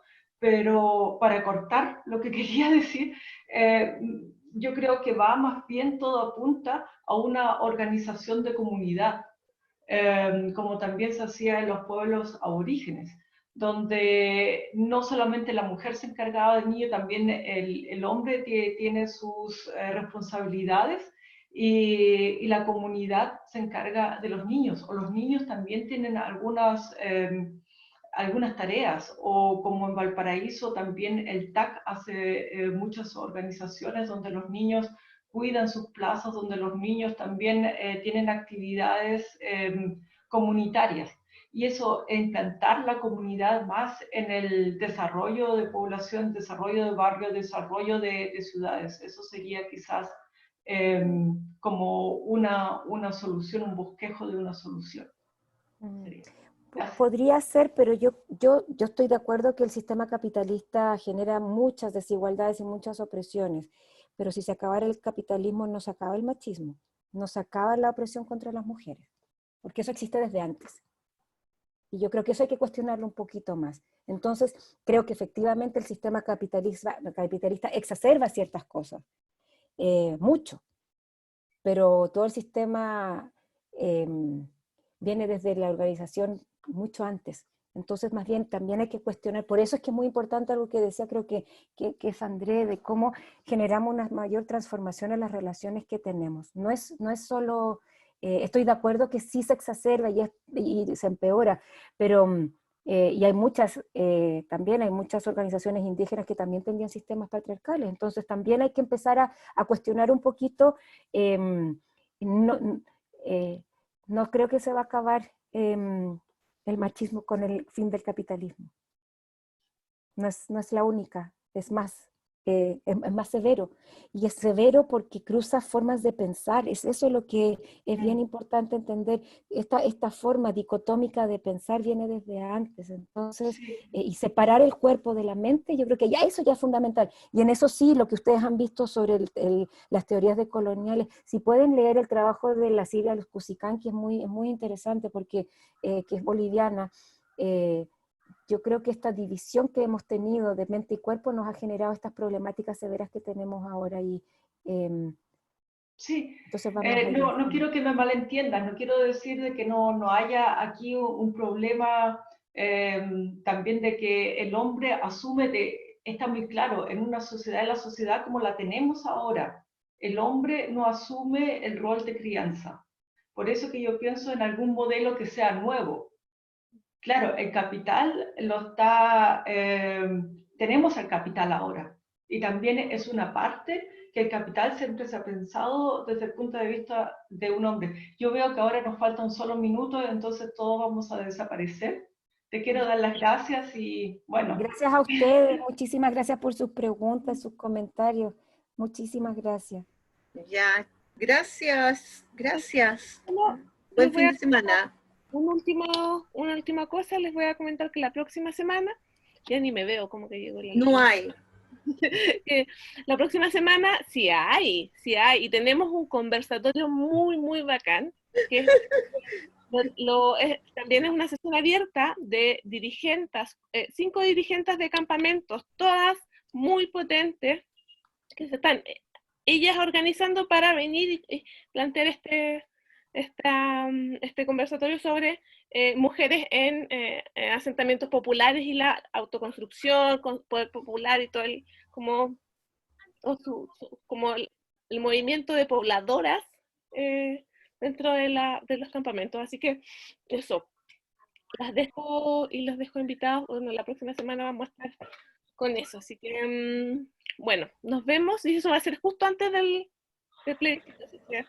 Gracias por la invitación. Chao. Gracias a ustedes, me encantó Buen fin de semana. Muchas gracias. Gracias. Chao, Buen fin de chao. semana a todos. Chao. Chao, gracias. Felicidades, profes. Chao, gracias. Chao. Con la foto grupal. Muchas gracias. ¿Se acabó? Conéctate al comando. Estamos tomando algunas decisiones. ¿O tienes reunión con todos?